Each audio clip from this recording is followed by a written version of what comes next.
Hello guys, welcome back to our channel Code with Naveen and நான் நவீன்.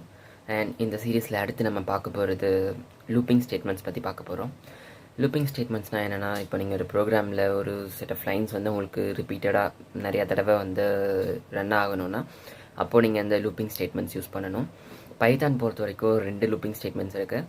ஒன்று வந்து while loop and இன்னொன்று வந்து ஃபார் லூப். வைல் லூப்னா என்னென்னா, இப்போ நீங்கள் ஸ்க்ரீனில் பார்த்துட்டு இருக்கீங்கல்ல, இதுதான் வைல் லூப்போட ஒர்க்கிங் டயக்ராம். வைல் லூப்பில் வந்து நீங்கள் கண்டிஷனல் ஸ்டேட்மெண்ட்ஸில் அந்த இஃப்க்கு அடுத்து உள்ள ஒரு கண்டிஷன் கொடுத்துருப்பீங்கல்ல, அது மாதிரி தான் வைல் லூப்லேயும் நீங்கள் உள்ள ஒரு கண்டிஷன் கொடுத்துருப்பீங்க.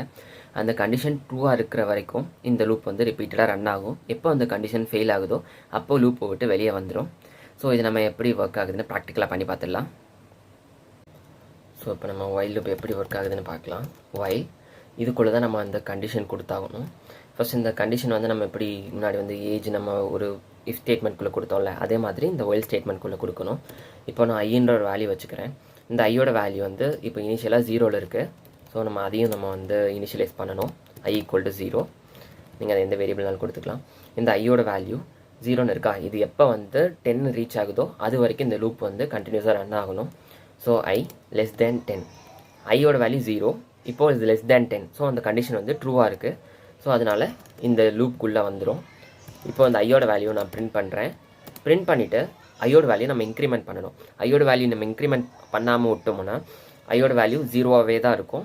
அது எப்போவுமே அந்த கண்டிஷன் சாட்டிஸ்ஃபை ஆகிட்டே தான் இருக்கும். 0 < 10. ஸோ பிரிண்ட் ஆகும், திருப்பி அந்த லூப்புக்குள்ளே வரும். 0 < 10 இந்த மாதிரி வந்து இன்ஃபினைட் டைம்ஸ் அந்த லூப் வந்து ரன் ஆகிட்டே தான் இருக்கும். ஸோ அந்த இன்ஃபினைட் டைம் ரன் ஆகிறது வந்து நம்ம பிரேக் பண்ணுறதுக்காக நம்ம ஒரு இன்க்ரிமெண்ட் கொடுக்குறோம். இப்போது ஃபஸ்ட்டிங் ஒரு லூப் முடிஞ்சோடனே ஐயோட வேல்யூ 1ஆக மாறிடும். ஒரு தடவை இன்க்ரிமெண்ட் ஆகிடும். ஸோ ஃபஸ்ட் டைம் 1 ஆகிடும். அடுத்த தடவை லூப் முடியும் போது ஐயோட வேல்யூ 2 ஆகிடும். ஸோ இதே மாதிரி 10 டைம்ஸ் போகும்போது ஐயோட வேல்யூ 10 ஆகிடும். 10 > 10 அப்படின்னு வரும்போது அந்த கண்டிஷன் ஃபெயில் ஆகிட்டு லூப்பை விட்டு வெளியே வந்துடும். ஸோ ஐயோட வேல்யூ இங்கே 0ல் இருக்கா, நம்ம ஒன்றா இன்க்ரிமெண்ட் பண்ணியிருக்கோம். ஸோ இதோட அவுட்புட் வந்து 0 1 2 3 4 6 7 8 9 வந்திருக்கு. எதனால இது 10 வரலன்னா, எப்போ வந்து 10 < 10 வருதோ அப்போ வந்து இந்த கண்டிஷன் ஃபெயில் ஆகிறதுனால 10 இதில் பிரிண்ட் ஆகாது. இதில் நீங்கள் வந்து ஈக்குவல் டு கொடுத்தீங்கன்னா இந்த 10 வந்து பிரிண்ட் ஆகும். எதனாலனா 10 = 10 அதுவும் ட்ரூ தானே. ஸோ அது பிரிண்ட் ஆகிட்டு அது அடுத்த இன்க்ரிமெண்ட்டில் இது 11 ஆகிடும். ஸோ அப்போ அது பிரேக் ஆகும். இப்போது இது நம்ம இன்க்ரிமெண்ட் ஆர்டரில் தான் பண்ணணுமான்னு கேட்டிங்கன்னா இல்லை. உங்களுக்கு இதில் நீங்கள் என்ன கண்டிஷன் கொடுத்தாலும் சரி, அது சாட்டிஸ்ஃபை ஆச்சுன்னா அது பிரிண்ட் ஆகும். இப்போ நான் ஐயோட வேல்யூ 10 கொடுக்குறேன். i < 0ன்னு இருக்குது. இப்போ ஐயோட வேல்யூ 10 வந்து 0வோட கிரேட்டர், கண்டிஷன் ட்ரூ ஆகிடுச்சு. ஸோ இந்த லூப்புக்குள்ளே வருது. இதில் பார்த்தீங்கன்னா நம்ம வந்து டிக்ரிமெண்ட் பண்ணணும். ஒரு வேல்யூ டிக்ரிமெண்ட் பண்ணிங்கன்னா 10 9 அடுத்தடுத்து 0 டிக்ரிமெண்ட் ஆகும்போது 0 < 0. ஸோ அந்த அப்போ வரும்போது அது ஃபெயில் ஆகிட்டு லூப் வந்து பிரேக் ஆகிடும். ஸோ இது பார்த்தீங்கன்னா ரிவர்ஸ் ஆர்டரில் வந்து பிரிண்ட் ஆகும். 10 9 8 இந்த 1 0 < 0ன்னு வரும்போது அந்த கண்டிஷன் வந்து ஃபெயில் ஆகிட்டு வெளியே வந்துடும். ஸோ இப்படி தான் வந்து ஒரு வைல் லூப் ஒர்க் ஆகுது.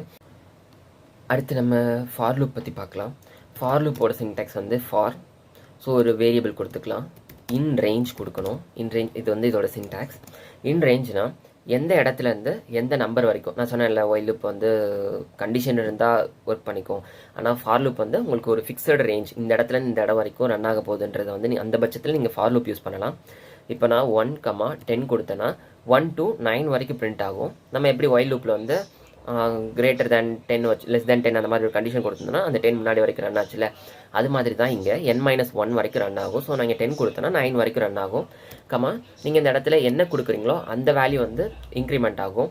நம்ம வந்து +1 கொடுத்தோம்ல, அது மாதிரி இங்கே வந்து நீங்கள் 2 கொடுத்தீங்கன்னா 1 3 அந்த மாதிரி 2 2ஆக இன்க்ரிமெண்ட் ஆகிட்டு பிரிண்ட் ஆகும். ஃபஸ்ட் நம்ம எதுவுமே கொடுக்கலனா டிஃபால்ட்டாக 1 1 இன்க்ரிமெண்ட் ஆகும். ஸோ பிரிண்ட் i இப்படி கொடுத்துட்டிங்கன்னா போதும், 1லேருந்து 9 வரைக்கும் உங்களுக்கு ஃபார் லூப் வந்து பிரிண்ட் ஆக ஆரம்பிச்சிடும். இப்போ அதே இது வந்து நீங்கள் 2 2ஆக வந்து இன்க்ரிமெண்ட் பண்ணிக்கலாம். உங்களுக்கு எவ்வளோ இன்க்ரிமெண்ட் வேணுமோ அது மாதிரி நீங்கள் கொடுத்துக்கலாம். அண்ட் இதுலேயும் நீங்கள் வந்து ரிவர்ஸில் பிரிண்ட் பண்ணலாம். ஸோ இப்போ இனிஷியலாக வந்து 10 to 0 வரைக்கும் நான் பிரிண்ட் பண்ண போகிறேன்.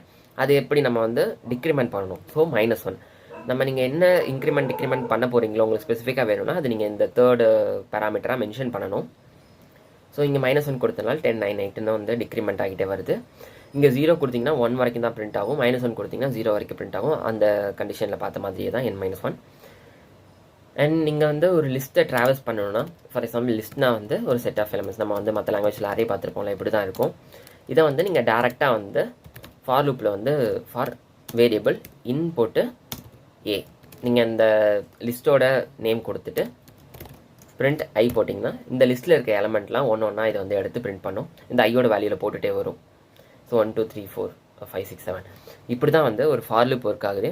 ஃபார் லூப் வந்து நம்ம வந்து ஒரு ஃபிக்ஸ்டு பொசிஷன், இந்த நம்பர்லேருந்து இந்த நம்பருக்கு தான் எனக்கு ஒர்க் ஆகணும், இல்லை உங்களுக்கு இந்த லிஸ்ட்டில் பார்த்தீங்கன்னா இந்த ஸ்டார்டிங்லேருந்து எண்டிங் வரைக்கும் ரன் ஆகணும், இந்த மாதிரி உங்களுக்கு ஃபிக்ஸ்டு பொசிஷன் தெரிஞ்சால் மட்டும் நீங்கள் ஃபார் லூப் யூஸ் பண்ணணும். அதர்வைஸ் உங்களுக்கு வந்து எண்டிங் எந்த இடத்துல முடியும்னு தெரியாது. பட் ஆனால் இந்த கண்டிஷன் வந்து ஃபெயில் ஆகும்போது எனக்கு வந்து லூப் வந்து ஸ்டாப் ஆகணும் அப்படின்ற கண்டிஷன் வச்சு நீங்கள் ஒர்க் பண்ணும்போது வைல் லூப் வச்சு தான் யூஸ் பண்ணணும். ஸோ இதுதான் ஃபார் லூப்க்கும் வைல் லூப்க்கும் உள்ள டிஃப்ரென்ஸ். அண்ட் இந்த வீடியோவில் உங்கள் கூட சேர்ந்து நான் வைல் லூப்னா என்ன, ஃபார் லூப்னா என்ன, அது எங்கெங்கே யூஸ் பண்ணணுன்றதை வந்து கற்றுக்கிட்டேன். ஸோ தேங்க்ஸ் ஃபார் வாட்சிங். அண்ட் நம்ம நெக்ஸ்ட் வீடியோவில் நம்ம டேட்டா டைப்ஸ் பற்றி, அந்த மாதிரி டேட்டா ஸ்ட்ரக்சர்ஸ் பற்றி பார்க்கலாம். பைத்தானில் வந்து என்ன டிஃபால்ட் டேட்டா ஸ்ட்ரக்சர்ஸ் அவைலபிளாக இருக்குது, லிஸ்ட், டப்பிள், அந்த மாதிரி என்னென்ன இருக்குதுன்னு நம்ம பார்க்கலாம். அண்ட் தேங்க்ஸ் ஃபார் வாட்சிங் and don't forget to subscribe. Thank you.